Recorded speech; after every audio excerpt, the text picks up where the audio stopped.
Recording in progress. Yes. We are on. So can we begin? Yes. I'd like to call to order the meeting, regular monthly board meeting of Thursday, August 25th, 2022. Secretary, please call the roll.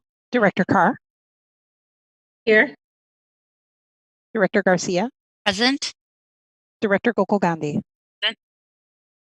Director Herndon, Present. Director Leonard, Present. Director O'Halloran, Here. Director Simpson, Present. Vice President Taylor, In attendance. President Peterson. Present. We have 9 members present. The chair will now ask the secretary to lead us in the recitation of the Pledge of Allegiance. Members, please mute your devices.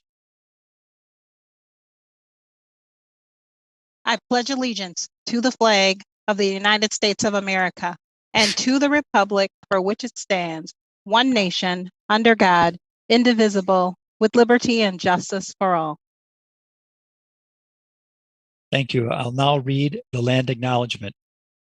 We acknowledge that Milwaukee lies on traditional Menominee, Potawatomi, and Ho-Chunk homeland along the southwest shores of Lake Michigan, part of North America's largest system of freshwater lakes.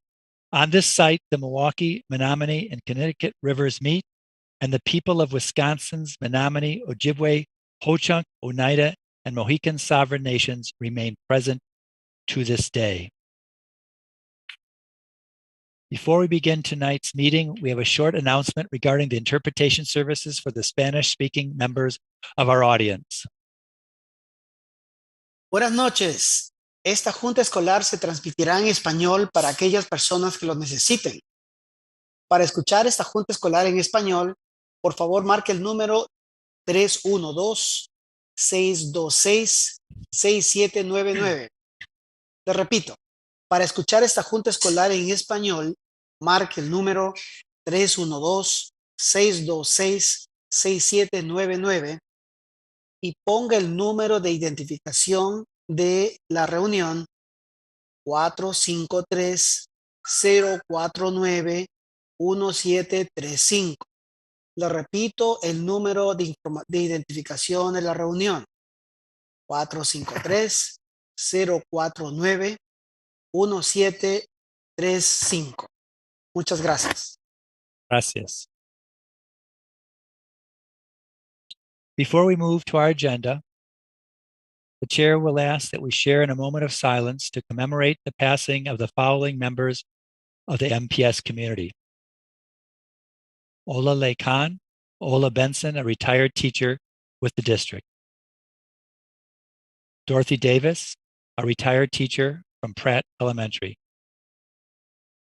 Maureen Gleesing, a retired teacher from South Division High School.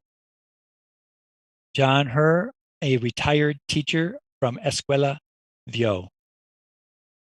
Conrad Holtz, a substitute teacher for the district. Deborah Jasso, a retired paraprofessional from Grand Tosa Drive School. Aries Joan, a student at Madison High School.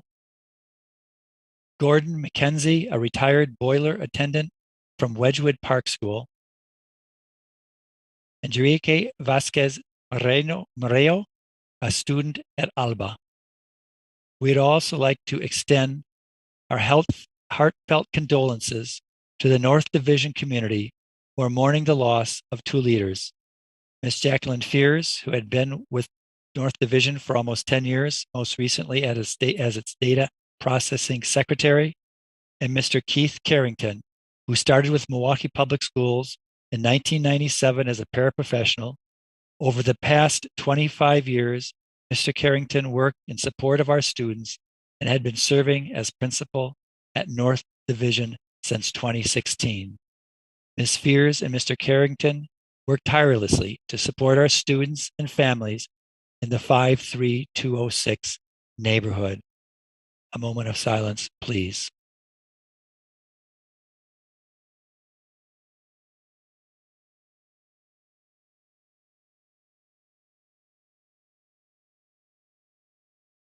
Thank you. Thank you. We'll now move on to the items of business on our agenda. As was stated in this meeting's notice, the board will take public testimony on resolutions, items 1 and 2, from those who registered in advance. I ask those waiting to speak to remain on the platform until you are called upon. For our listening audience, if you wish to access this evening's agenda item and attachments online, you may do so by visiting Meetings, Agendas, and Minutes page on the MPS website and choosing Online Agendas. Now let us begin. Madam Secretary, what is our first item of business? The first item of business on tonight's agenda is action on the minutes of the July 2022 regular meeting of the Milwaukee Board of School Directors. Do any members of the board have corrections for the minutes of June 2022? There being no corrections, the minutes are approved as presented. So noted.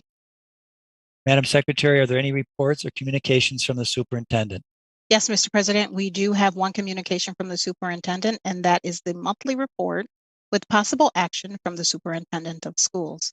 This is an informational item, and although it has been noticed for possible action, no action is required. Does the superintendent wish to make any comments?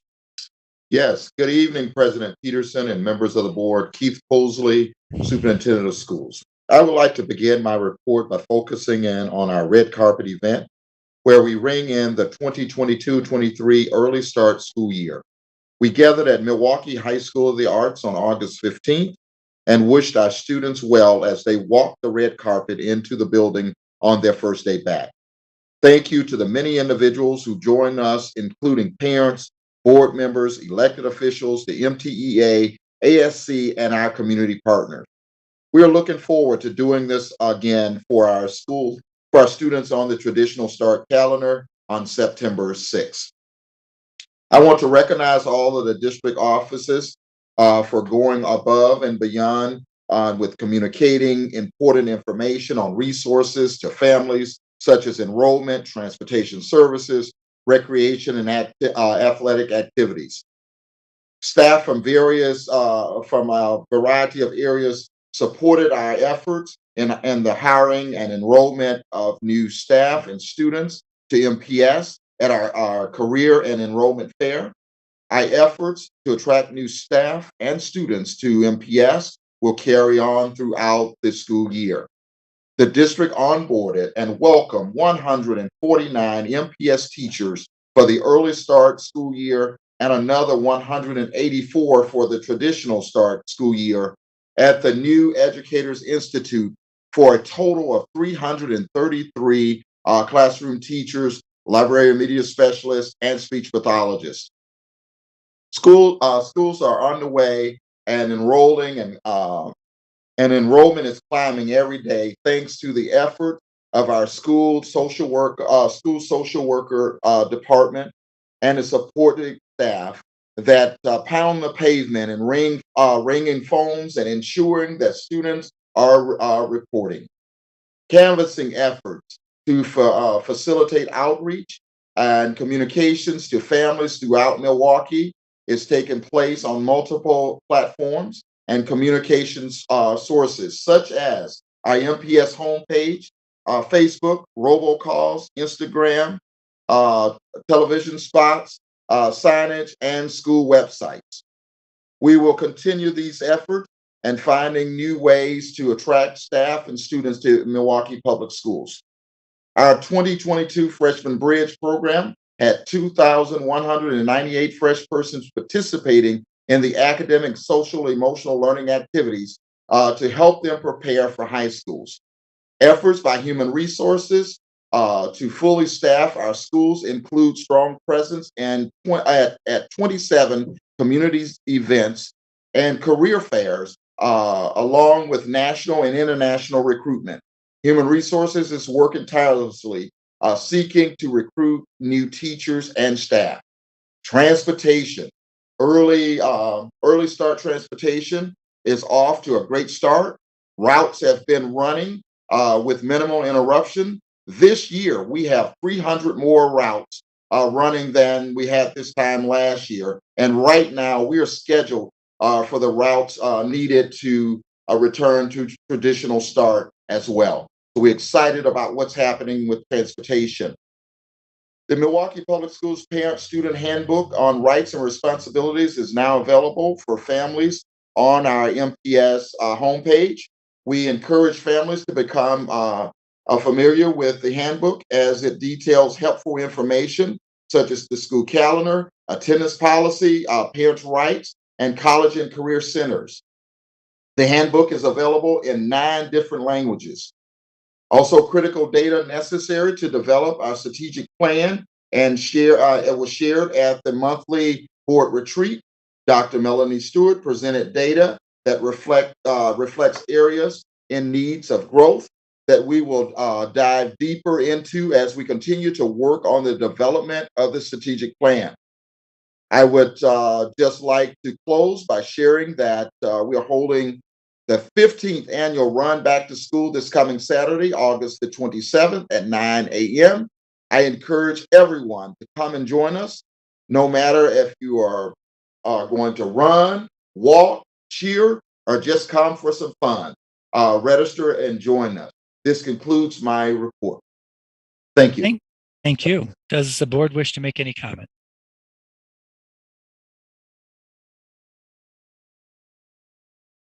Okay, seeing none. Madam Secretary, are there any reports or communications from the Office of Board Governance? Yes, Mr. President, we do have our monthly communication relative to the report with possible action on legislative activities affecting Milwaukee Public Schools. This is an informational item, and although it has been noticed for possible action, no action is required. Okay, Mr. Thiel. Good afternoon, or evening, President Peterson, members of the board. Chris Thiel, Office of Governmental Relations for MPS. I think as we head into the school year, we are also beginning the process of heading into the state budget. And as we've discussed over the years, and as I believe I gave the update to you last time, school districts across the state, if you've been following the news, there have been multiple articles in the paper, on TV, about the fact that in the last state budget, unfortunately, there was no per pupil adjustment provided to students, and there was a very minimal reimbursement rate increase for students with disabilities, which is something that school districts across the state have been emphasizing as a need when they talk to their state legislators. On September 15th of next month, we anticipate that the State Department of Public Instruction will come out with their budget proposal. The state superintendent has obviously been an advocate for students in schools, being a superintendent in a small rural district herself.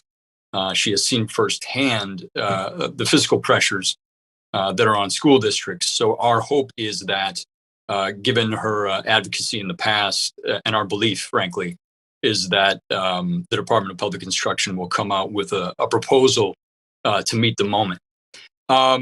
And as information came out this week, we are absolutely in a unique moment. The very positive news in terms of heading into a state budget process is that we got another piece of information out this week, just yesterday, that state revenues collections are higher than what was anticipated when the Fiscal Bureau last came out with its report in January.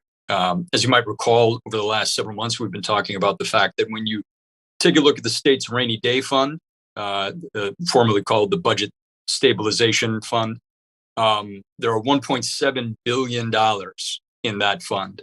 And when you combine that with the roughly $3.8 billion of available balance, that's just undedicated funding, the state has been sitting at about a $5.6 billion surplus, more or less, over that period of time. What this information that we received this week tells us is that there's an additional roughly 1.6 billion more than was anticipated.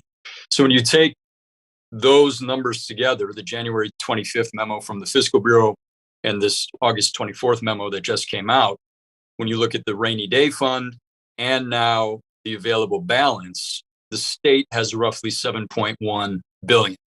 I will pause and just put out two technical notes on two things. One, there will be an October report that the Department of Revenue has to put out where they kind of do their year-end summary. So we may see some adjustment in terms of expenditure that we aren't seeing now that could adjust that number. And technically, it continues to be true to say that the 1.7 billion in that rainy day fund can only be used under unique circumstances. So as I say, all told, in those two areas of funding, there's 7.1 billion, at least it appears so today. You will hear caution that that 1.7 amount is only for emergency purposes. However, you will also hear from school districts across the state that we are in that emergency. That every school district that you come across in the state of Wisconsin is telling the story of the fiscal cliff, of the fact that 2 years of no per pupil adjustment is having a negative impact, and that though we're living with this story that the money that was dedicated to COVID should be used somehow to just pay for ongoing operations. I think you're going to see over the coming months that any number of school districts are feeling like they're forced to go to referendum just for operation purposes in the state of Wisconsin. So the context is difficult. The context for school districts across the state is a very real one. You're obviously also seeing stories about the finding teachers, whether it's rural districts, urban districts. Maybe it hasn't quite impacted the suburban districts yet, but the situation we've been talking about is very, very real. So in terms of some emergency lights flashing, we need immediate policy assistance in some of these areas. And the good news is that at least there are resources to put programs in place to help students. On top of that, as the board knows, as part of the MPS legislative agenda, one of our main issues of import is the reimbursement rate for special education.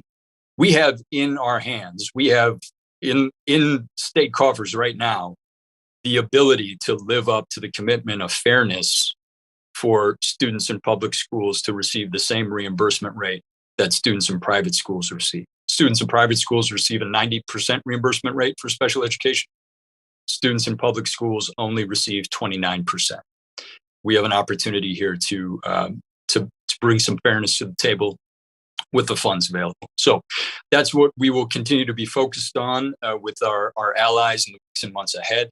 And hopefully we can build some consensus and support the students across the state. Happy to answer any questions if you have them. Thank you. Does the board wish to make any comments? Director Leonard. Thank you. Not so much to Chris Thiel, although he's heard me say this before.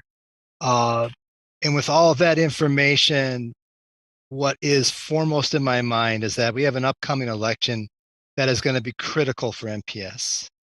I think it should be restated enough that Governor Evers has held the GOP at bay for 4 years. Previous to his election, Act 10 and Right to Work legislation, along with at least two MPS takeover efforts implemented. The damage from those pre-Evers years have directly impacted all public workers and especially public educators. The possible breakup of MPS is not a hidden goal of the GOP. It has been presented numerous times. The person running against Governor Evers, Mr. Michaels, has openly stated in public that he wants to defund public education. The actions, if that would occur, would be economically chaotic, and it would most certainly multiply inequity into our community. I have no question or no doubt about that whatsoever. Evers' opponent, Mr. Michaels, has openly stated that he would defund it. Walker basically tried the same thing on MPS, but now it is being sold as a parent's choice statewide. That's sort of what you're going to hear in his political campaigning. I can't imagine the percentage, the tens of thousands of students that will be directly impacted if we lose that election. We will not have that buffer. It will not be there for us at all. If we can't attract teachers now, imagine what that would look like with no public education safeguards. you can bet that that 5.6 billion or 1.7 billion or whatever it is will be considered a unique circumstance and will be spent on some kind of choice privatization of our public schools. Thank you. Thank you very much. Are there any other comments from board directors?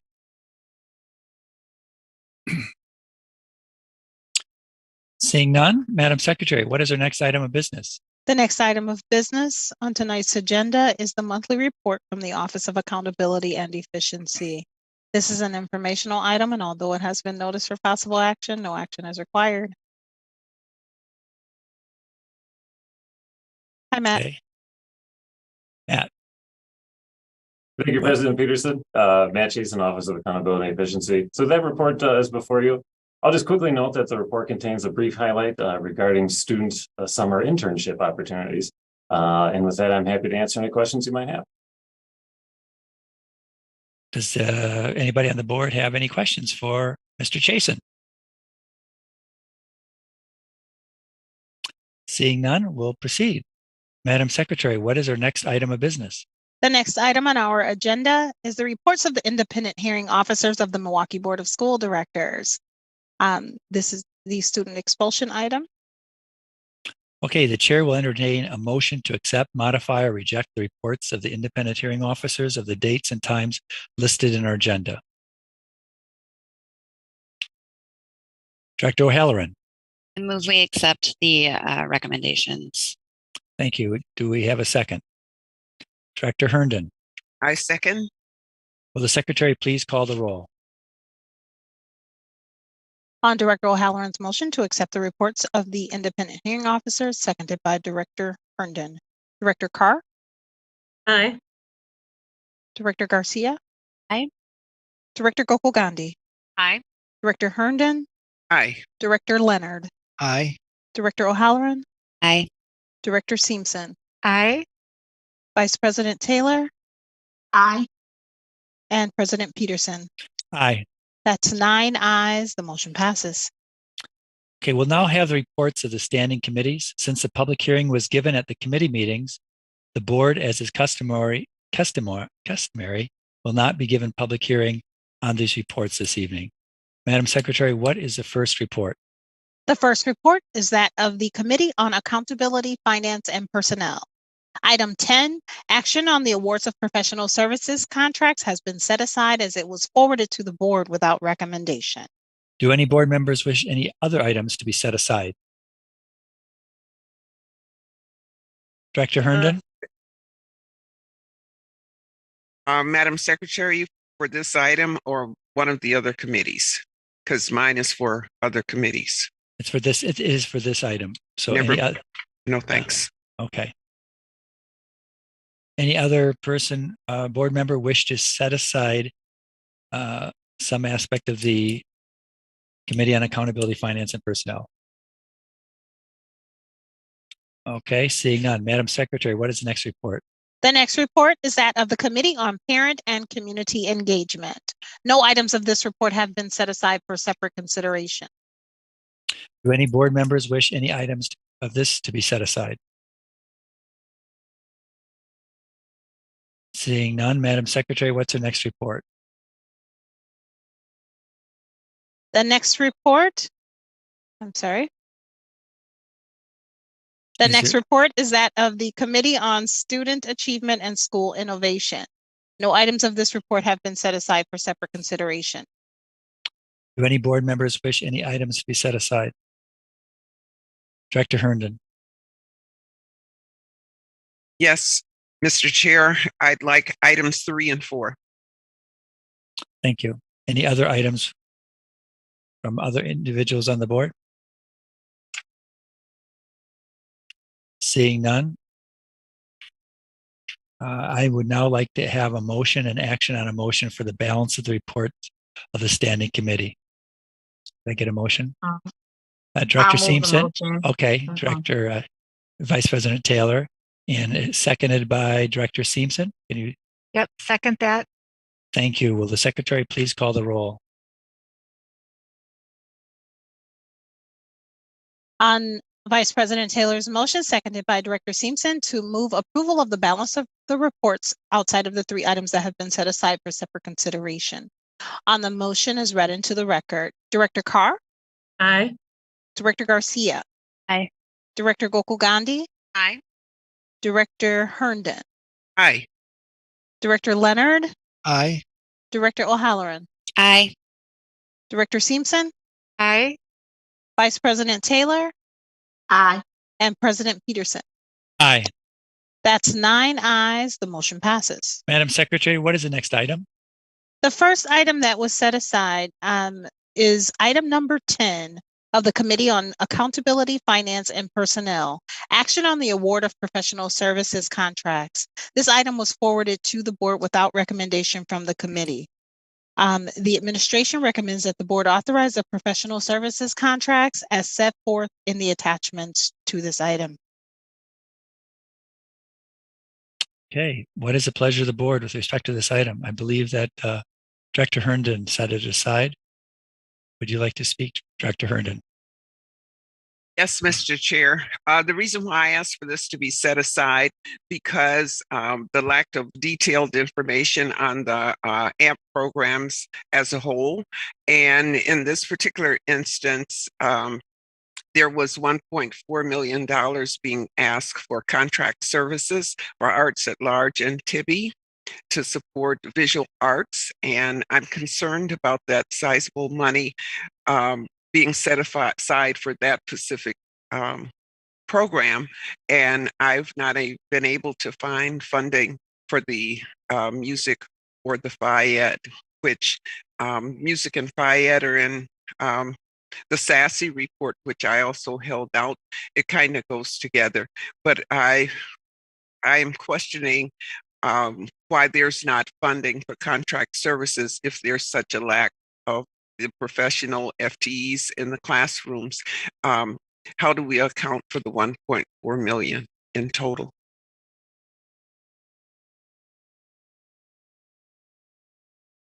Administration, could you respond to those questions, please? President Peterson and members of the board, I'll turn you over to Dr. Boland. Dr. Boland. President Peterson, members of the board. This is in terms of the art with T-Bay and Arts at Large. This is just the continuation of the RFP, which was approved last year. So those are just the numbers that are set aside that the contracts can be up to. So for example, both T-Bay and Arts at Large only contracted with 5 schools apiece to fill those vacancies. So those funds come directly out of the school's budget. So if you had a 0.2 vacancy at a school, they contracted for the $18,000 that would have been the cost of a 0.2 art teacher.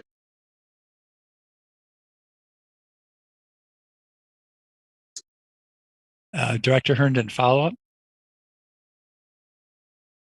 You're muted, Director Herndon. Okay, I'm trying to unmute. Thank you.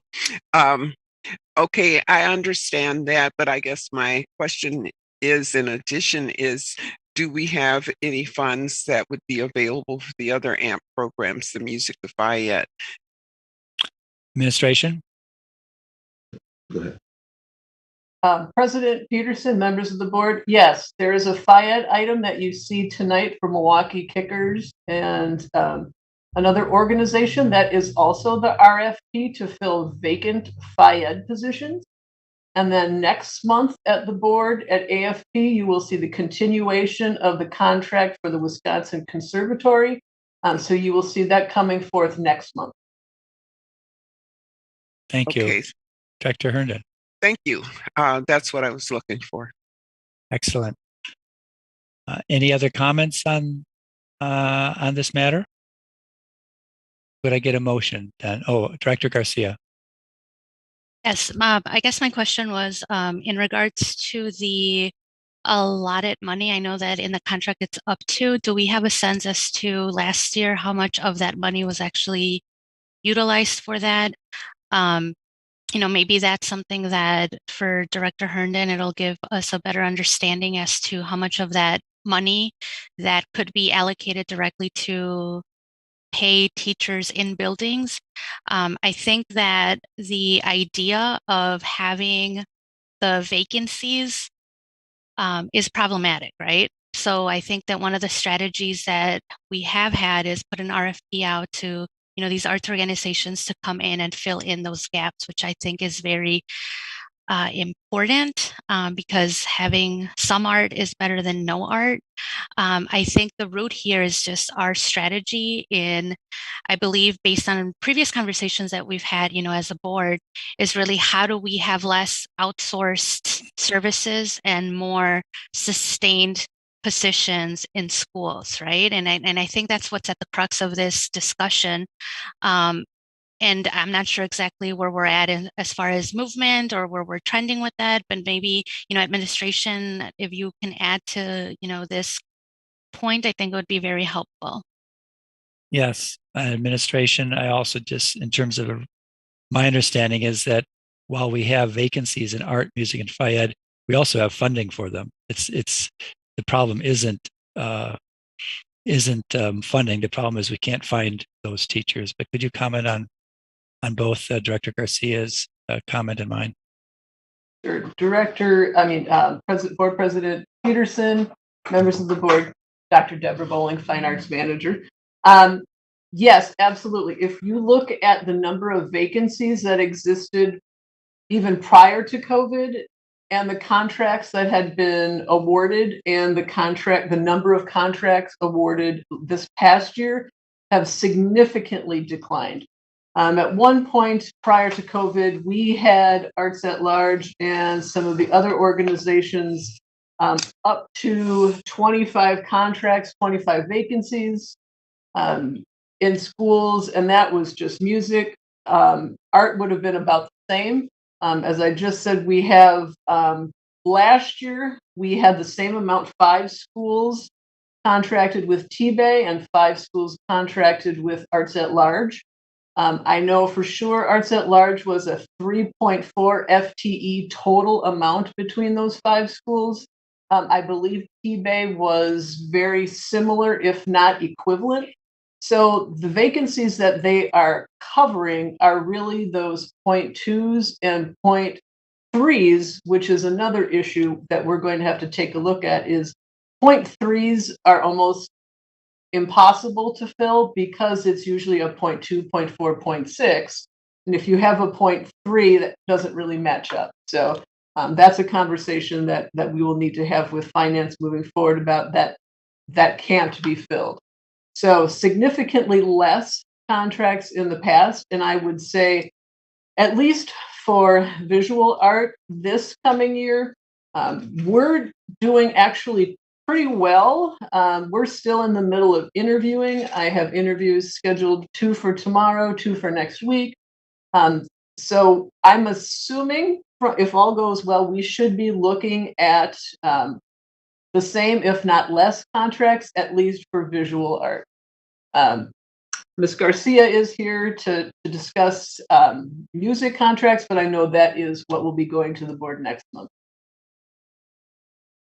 President Peterson and members of the board, also to let you know that all of those positions that we have available are still posted.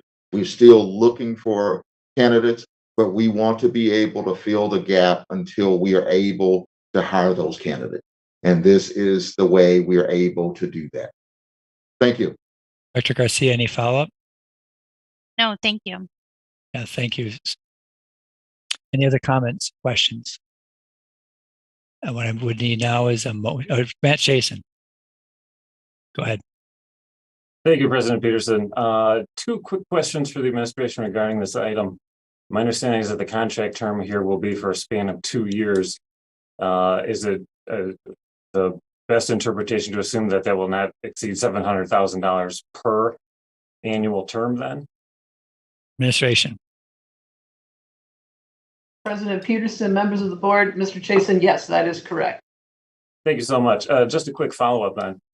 The original contract did provide for a quantity of 2 one-year extensions. I noticed in this instance, we are in fact leveraging both of those years in this first extension. Is there some preferred pricing or guarantee that we're locking in by doing so? Administration.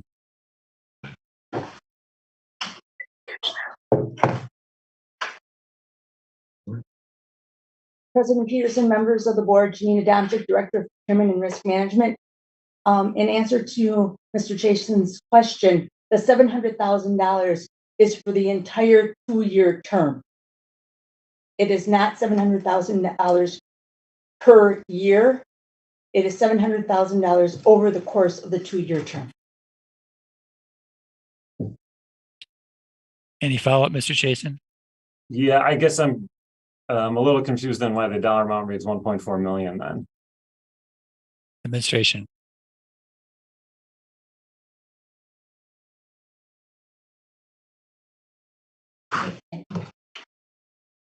President Peterson, members of the board, Janina Domchik, Director of Procurement and Risk Management.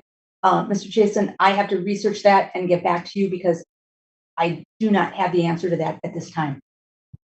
I don't know 700,000 and the other contract. I don't have I'm sorry.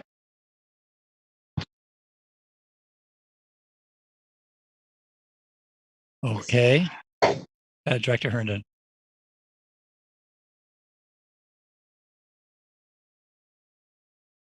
Can you hear me now? Yes. Okay. One of the contracts was for 800,000 and the other one was for 600,000. That sums it to 1.4 million. Yeah. Did the administration hear that? What Dr. Herndon said? President Peterson and members of the board, yes, we did, and we are verifying. Thank you.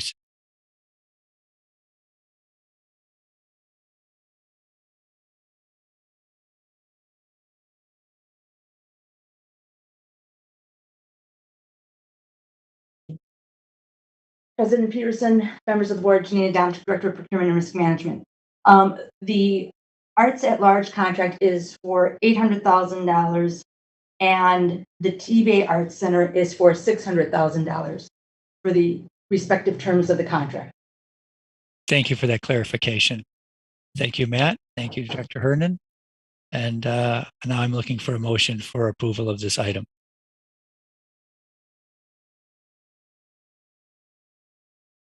Director O'Halloran. Yeah, I move we approve administration's recommendation as it pertains to these contracts. I need a second. Director Gandhi. Second.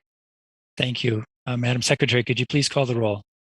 On Director O'Halloran's motions, seconded by Director Gokul Gandhi, and I believe that is to approve the administration's recommendation relative to the Accountability, Finance, and Personnel Committee item number 10, which is action on professional services contracts. Is that correct? Yes. That is absolutely correct. Great, thank you. On the motion as read into the record, Director Carr. Aye. Director Garcia. Aye. Director Gokul Gandhi. Aye. Director Herndon. Aye. Director Leonard. Aye. Director O'Halloran. Aye. Director Simpson. Aye. Vice President Taylor. Aye. And President Peterson. Aye. That's 9 ayes. The motion passes. Madam Secretary, what's the next item? I believe we had said something held from the SASE committee. Yes, Mr. President, we do have 2 items held from the SASE committee. And the first item that was held was the report with possible action regarding arts education. And this was set aside by Director Herndon. Director Herndon. You're muted. Okay. Thank you, Mr. Chair. Yes, actually, these 2 items are connected to the one we just discussed. And my reason for not going any further with that is because the detail should really be supported in this item and the next one. And what I mean by that is the fact that these reports are not detailed enough for the board to make concise, sound decisions on these activities as well as the funding. So where I voted for the funding, I have a problem with the data that we receive on the reports. Last year, after we approved these reports, then we asked for more detailed information at that time and we received it. However, The detailed information should be presented to the board, and it should be presented and posted as part of our committee reports, thus that the community has that information, because so much is tied back to the referendum funding. And we right now, as a board, don't have the data in front of us to make good sound decisions on that. And what I mean by that is you slightly spoke of the number of FTEs supporting the art program and some of the others. We don't have that information, and that's the kind of information we requested last year. What are we getting for the expenditure of these funds? That's it in a nutshell. And that should be the data that's submitted in this report. Administration, do you have a response? We are. Chair, President Peterson and members of the board, the information that we provided at the previous in the previous year was the information that was requested. And the information that was requested is what we were able to provide to you. If going forward, if you want the information that was turned over to you later, we are more than happy to do just that. Director Herndon? Yes, what I'm saying is that it should be documented as a requirement once the committee for this policy comes together and come into agreement as to how much detail, what detail should be in the actual reports. That's what I'm asking for. If it takes a report coming up or asking you to come back and submit a report in September or October, that's okay. But I think that the actual detailed report is something that should be expected, not that we should have to ask for it after the items have been presented. It should be part of the public record, and that's where I am on that. Thank you, Director Herndon. I just say that I believe that the information we got last year included not only the FTEs for each of those AMP areas for every school, but whether or not those FTEs were filled with a teacher. I mean, Yes. I know they're allocated. So that if we can ask the administration to provide that information in either the next one of the next 2 months, I would appreciate it. Administration, can you do that? President Peterson and members of the board, we will be more than happy to provide that information, and we could bring that information back in October. Okay. Any other comment? Director Simpson and then Director Garcia.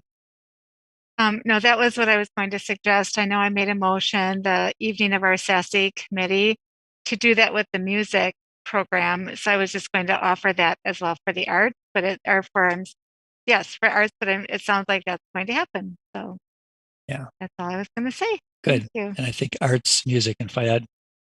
Director Garcia.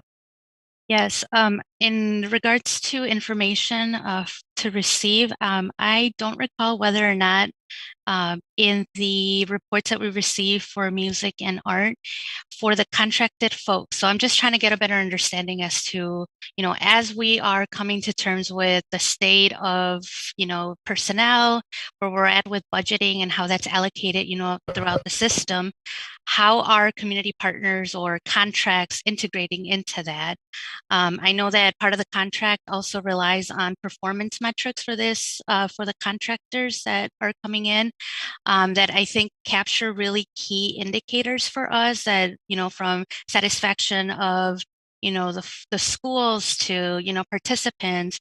And I just think that maybe including that in the reports would be really helpful for us, especially as we see the value added that bringing in community partnerships brings. But also it gives us a point for us to see, what areas can we do without, specifically if our target is to, decrease the outsourcing that is currently happening. Thank you. Any other requests or comments? Administration, did you wish to make any comment? President Peterson and members of the board, the administration will be happy to get anything that you need to you. And I would request that, if there's things that you want to see, to please get that to us, because we are, and some of the things that the reason we have to change reports and those kinds of things, they have detailed information with people names and those kinds of things. And we don't want to release those kinds of things. As far as the survey, the evaluations at the end of the contracts, that information, we can provide to you the feedback from what happened with the previous information that we had at the end of the year. That data is available, and we will provide that as well. But anything that you would desire, please get it to us in writing, or give us a call and let us know what you need, and so we can make sure. The other avenue I think that we need to look at is that there have been meetings that's been set for music as well as art for us to come to bring those teams together. And that's a place that we can compile a list of all of the things that we want to see, so that in October, when we come back, we will be able to provide all of those things. Thank you. Excellent. I see a lot of nodding. So I believe we need a motion to move this forward. Do we not, Dr. Mann? Mr. Chair, this is a report and no action is required. Okay. No action is required. Madam Secretary, what's the next item? The next item that was set aside from the SASE committee is the report with possible action regarding music education. And this was also set aside by Director Herndon. Director Herndon. Thank you, Mr. Chair. We've discussed much of what the issue is, and it's replicated from BIED and ART as well. And I was gonna ask administration about the meetings coming forth, because I too agree, and that's where I was going with this when we spoke of the music, is that we not come up with a firm list until we have those committee meetings, so that we can get the input from the people that are closest to the services. But it's definitely needed that we conduct those meetings.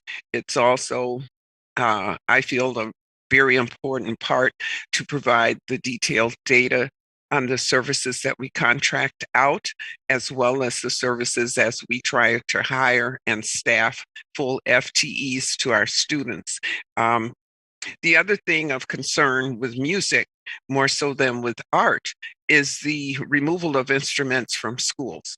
And that is definitely something that's going to have to be addressed in this whole process between the item that's on the agenda tonight and the meetings that are to be held, because that's creating an awful lot of problems. And if they're going to have instruments removed from the schools, then the board needs to know about it. And how will that be corrected? Right now, we have, to my knowledge, the instruments were removed from Morse Middle School that fall of 2021. We don't know what type of services those students had throughout the remainder of the year. That is a problem for me, and I'm sure it's a problem for the parents and the students. The same with what was the other one in Director Simpson's district? Craig. Their instruments were removed. So if we've got to come up with a plan that if instruments are going to be removed from the school, then there needs to be something set almost in stone as to the process to return those services to those students as fast as possible. Administration, could you respond, please? Yes, President Peterson and members of the board, I will take the first part of it, and then Sherry Garcia will take the second part. The first part of it is the idea around the two meetings that are scheduled will be shortly after we return traditional students on September 6th, because there's a number of teachers that need to be a part of this. Yes. That's on the early start, on the traditional calendar as well. So bringing everyone together around that. And also we will have a greater understanding of numbers of vacancies and those kinds of things. And we can speak informally about that. With the idea around the instruments, I'm going to turn you over to Sherry Garcia, who will address those two items. Sherry? Thank you. President Peterson, Director Herndon, Sherry Garcia, Music Curriculum Specialist. In reference to those two schools, as a part of our process with audit, we were asked to develop an instrument inventory policy, which was shared with you on August 11th at my initial music report. It's in development. It is a draft form document, and we are waiting for our stakeholders meeting, which hopefully will be happening very soon, to further develop that particular document. Our policy has been, since I've been in this position in the last 2 years, that instrument inventory is driven by instruction. So in the two cases that you mentioned at Morse and Craig, there was not an instrumental music instructor present in the building, and there were instruments that could be used in other buildings that did have an instrumental music instructor. At Craig, the request was for a general music teacher and a guitar program, and we were able to provide both of those pieces, instruction and also equipment. And then at Morse Middle School, they do have a general music program and a full-time general music teacher, and all of the instruments and equipment that are necessary for general music were provided at Morse Middle School. Thank you. Any other comments from the board? Director Simpson.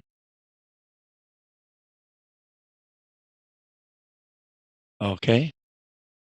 Sorry, Madam, my finger is hovering over the over the mute, so it's like mute, unmute. Sorry. Yeah. So just in terms of removing musical instruments, I think that what the struggle is that we often talk about hard to fill positions, hard to fill schools. So it's sort of like you're penalizing the students and the school because we can't find someone to be there. So then the instruments are removed. So, I don't know the answer to that. I'm hoping that maybe in the meetings that are upcoming, this can be a robust discussion about how to deal with that, because then that feeds an equity in our district. And I think that's something that we all, don't want to see happen. So that idea of how do we address that so that students who are in the hard to school fills have the same opportunities as other schools. So I think that I'm hoping that that can be a conversation that's had in the upcoming meeting. thank you. Any other comments? Seeing none, Madam Secretary, what is the next item of business? Next item of business on tonight's agenda are the regular items of business, and we have two items. The first one is the report of the board's delegates. However, there are no delegate reports this month. We will return to activities once the traditional start schools are in session. Madam Secretary, excuse me. Yes. I did submit mine for CISA 1 Okay. last week. Okay. Okay. I apologize. We did not see the report, so we will definitely get that posted Okay, thank for you. this month. Thank you. And the next report is the monthly report of the president of the Milwaukee Board of School Directors. And that report is before you. If you have any questions or comments, please let me know. Madam Secretary, are there any items of unfinished business? We have no items of unfinished business. Madam Secretary, are there any items of new business for referral to committee? We have no new business for referral and no communications. Okay, Madam Secretary, are there any resolutions for action or referral to committee? Yes, Mr. President, we do have two resolutions for action. I'm sorry, Director Carr has her hand up. Is this on the delegate reports? Director Carr.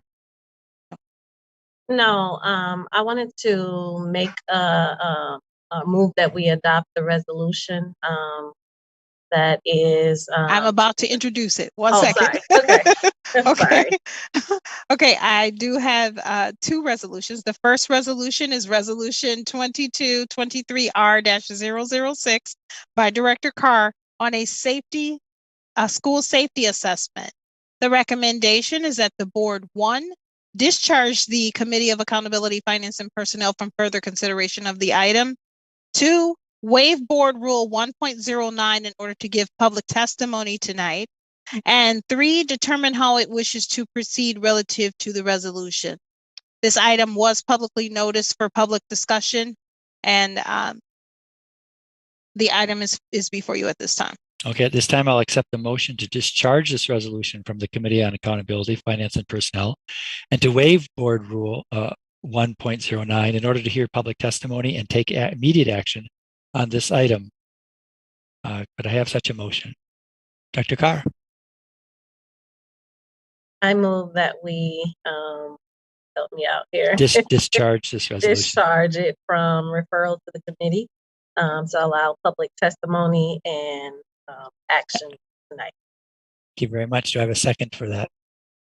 Second, Director O'Halloran. Madam Secretary, please call the roll. On Director Carr's motion to discharge the resolution from committee, waive Board Rule 1.09 in order to provide public testimony and to take immediate action. Director Carr. Aye. Director Garcia. Aye. Director Gokul Gandhi. Aye. Director Herndon. Aye. Director Leonard. Aye. Director O'Halloran. Aye. Director Simpson. Aye. Vice President Taylor. Aye. Aye. And President Peterson. Aye.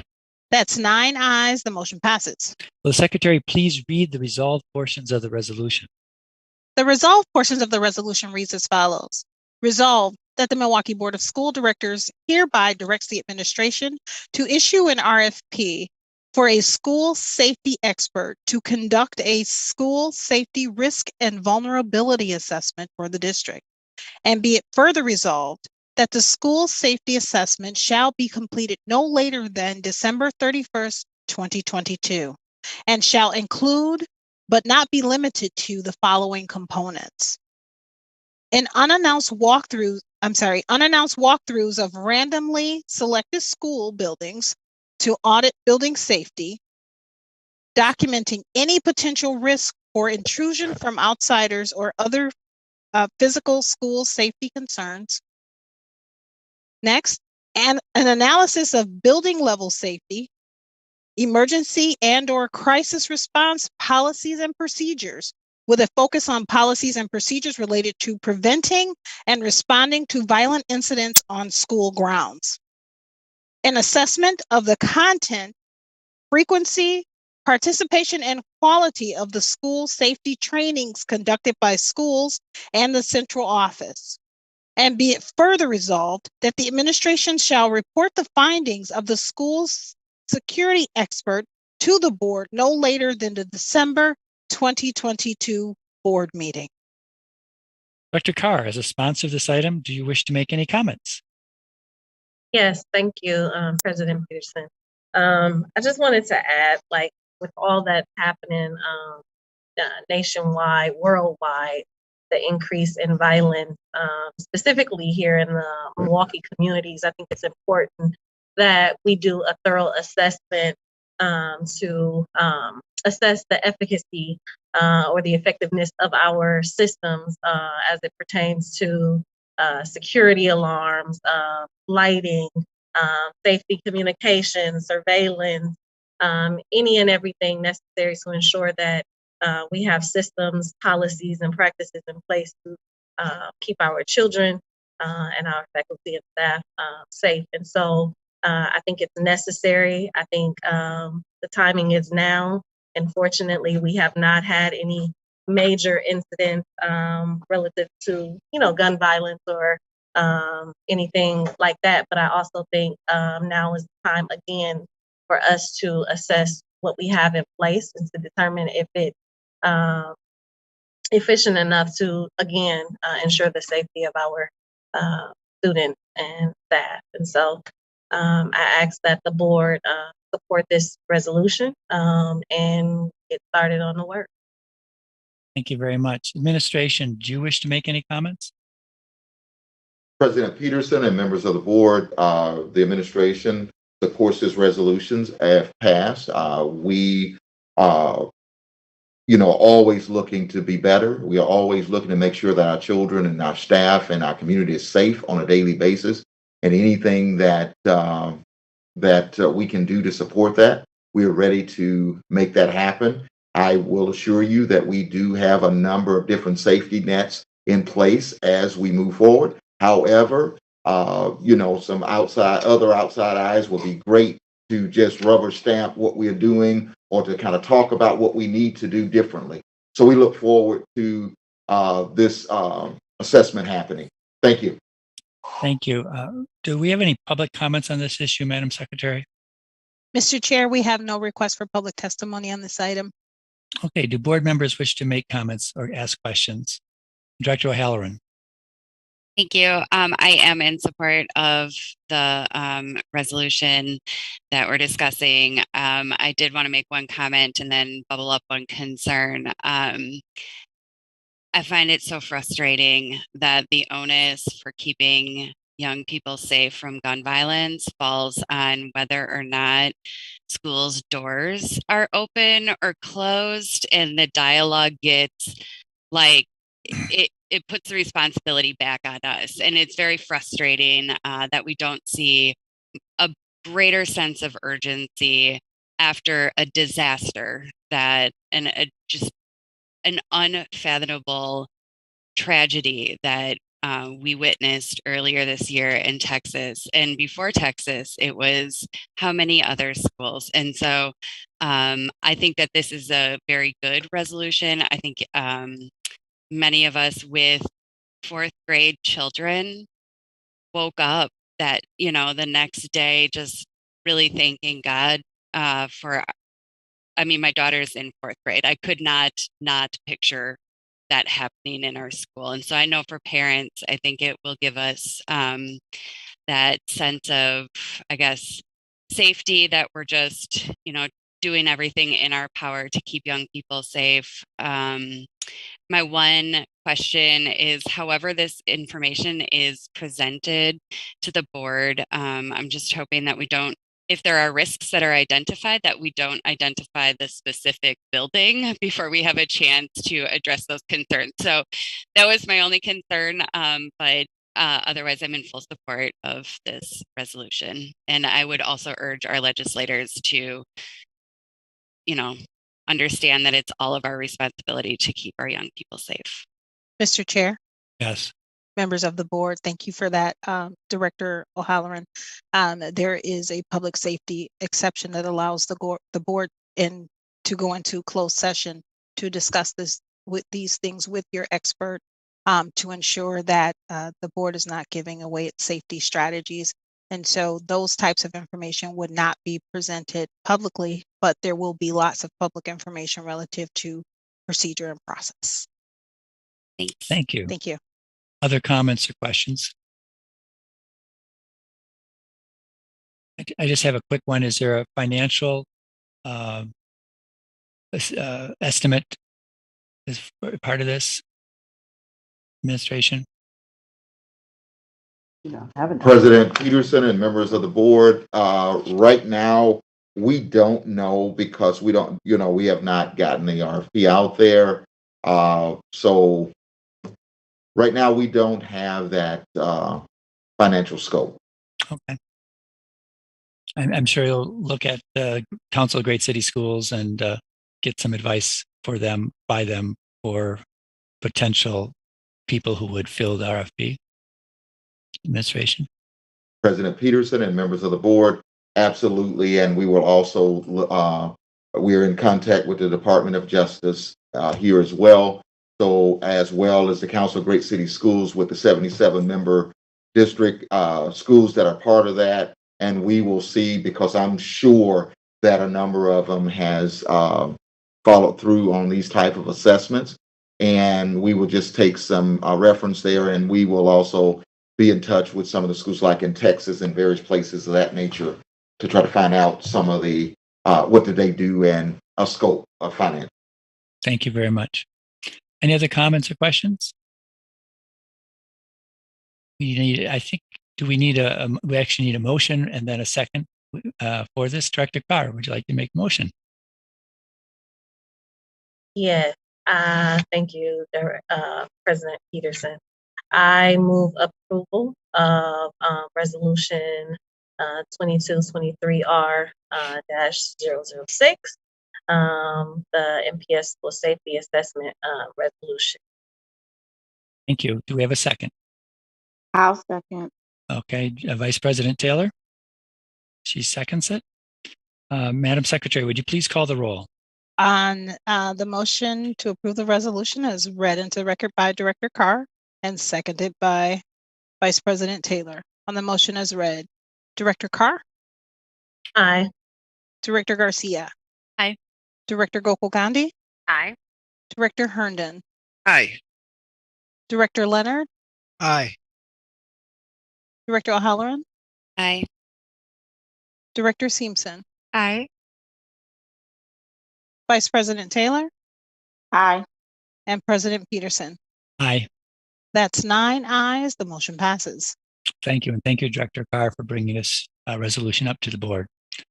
Madam Secretary, what's the next item of business? Next resolution, excuse me.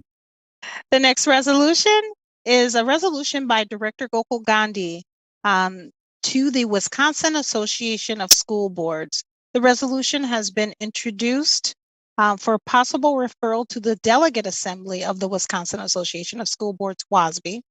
And the recommendation is that the board, 1, waive board rule 1.09 in order to give public hearing on this item, and 2, determine what action it wishes to take in regards to referring this to WASB.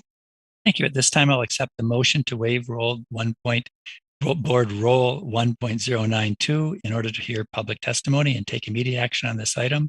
Director Gokul Gandhi, would you like to make that motion? Sure. I move that we waive Rule 1.09 and adopt the testimony. Thank you. Do I have a second? Do I have a second? Director O'Halloran. A second. Thank you. Madam Secretary, please call the roll. On Director Gokul Gandhi's motion to waive board rule 1.09 parent 2 in order to hear public testimony and to take immediate action on this item. Seconded by Director O'Halloran. Director Carr? Aye. Director Garcia? Aye. Director Gokul Gandhi? Aye. Director Herndon?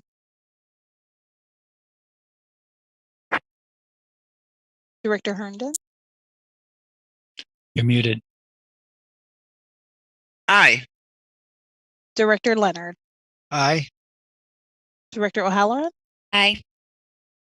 Director Simpson? Aye. Vice President Taylor? Aye. And President Peterson? Aye. That's 9 ayes. The motion passes. Will the Secretary please read the resolved portions of the resolution? The resolved portions of the resolution reads as follows. Resolved that MPS urges WASB and DPI to support legislation for bilingual, bicultural license applicants, similar to the legislation enacted for special education license applicants, to provide an alternative pathway to licensure that does not require passage of the FORT exam. Or further resolve that MPS urges WASB and DPI to support legislation to explicitly direct that DPI waive the FORT exam requirement for bilingual, bicultural teaching license applicants. Thank you. Director Gokul Gandhi has sponsored this item. Do you wish to make comments? Sure. Just a few things. One, this is not a new topic of discussion. We know that the FORT test has been a barrier to entry for many teachers of color specifically. Just to illustrate kind of the issues in 2014, 2015, 68% of white test takers passed, whereas 50% of Native, 41% of Black, and 36% of Latine test takers passed. So we know that this is a real barrier to get teachers of color, bicultural, bilingual teachers into the classroom in an environment where we are already having trouble recruiting teachers and retaining teachers. This is really prohibiting not just us, but schools across the state from getting really high quality people in our doors.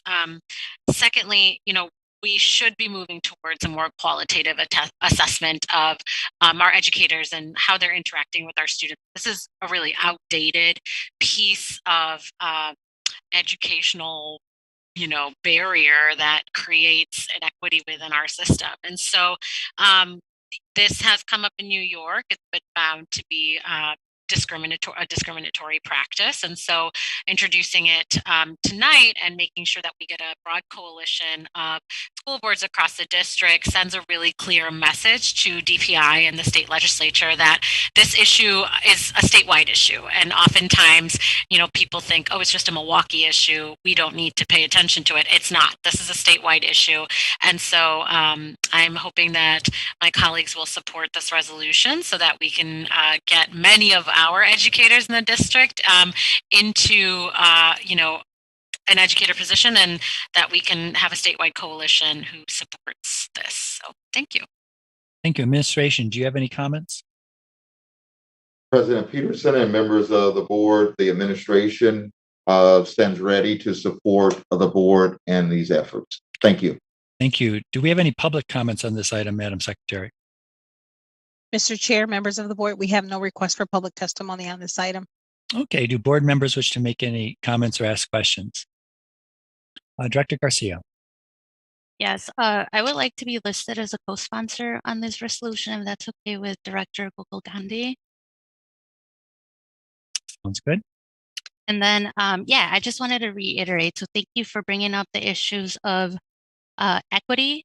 I think that especially for us, as a district where a lot of other rural growing districts are really looking to us for setting the pace in a lot of things. I think it's really, really important for us to really stand for what equity means. We fight for that every day for, our students.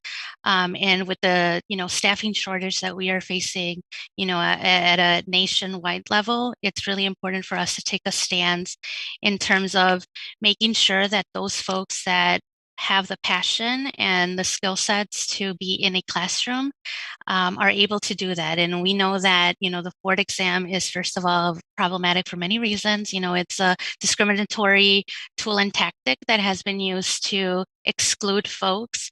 I think that the fact that our legislation has made an exception for certification for special ed teachers sets the precedent that an exception like this can be done.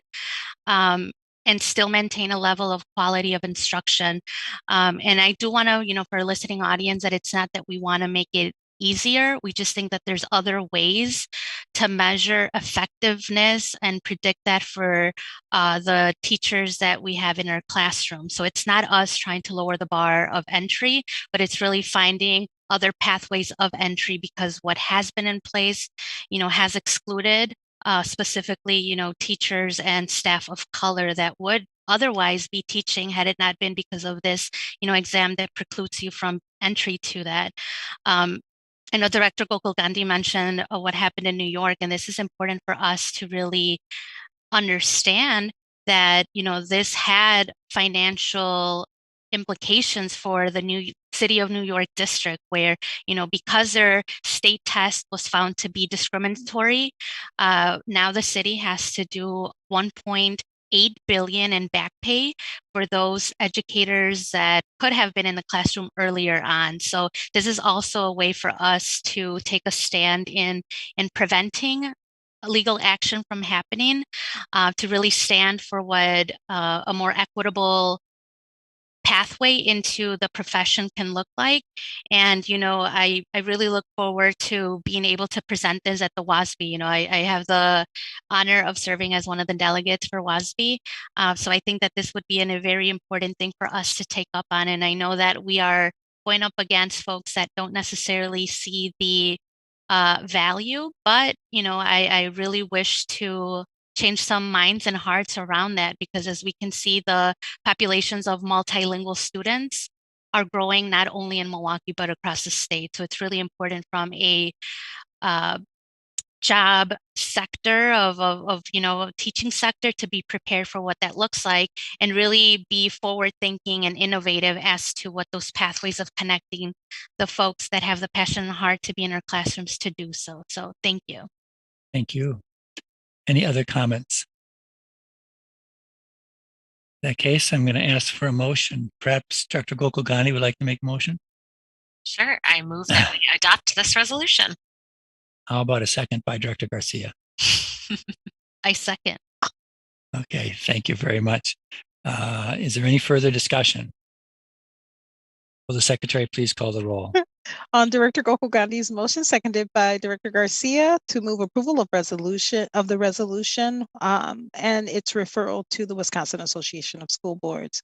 Director Carr. Aye. Director Garcia. Aye. Director Gokul Gandhi. Director Herndon. Aye. Director Leonard. Aye. Director O'Halloran. Aye. Director Simpson. Aye. Vice President Taylor. Aye. And President Peterson. Aye. That's 9 ayes. The motion passes. Madam Secretary, next item, please. Mr. Chair, that was the last item on tonight's agenda. Wait a second. Director Herndon. Yes, I wanted to put forth a correction from tonight. I did think I submitted my CISA 1 report and it was sitting in my draft. So I will just forward it before we leave here tonight, and the board governance will post it in the next month's reports, if that's okay. Sure, certainly. Thank you very much for that clarification. Thank you. Thank you, Director Herndon. No problem. Since this was the last item on our agenda, there being no further business, this meeting is adjourned. Night. Have a good evening. Everyone. Good night, Good everyone. night. Saturday. Good to see you, Director Taylor. See you Saturday. Yeah. Yeah. Saturday.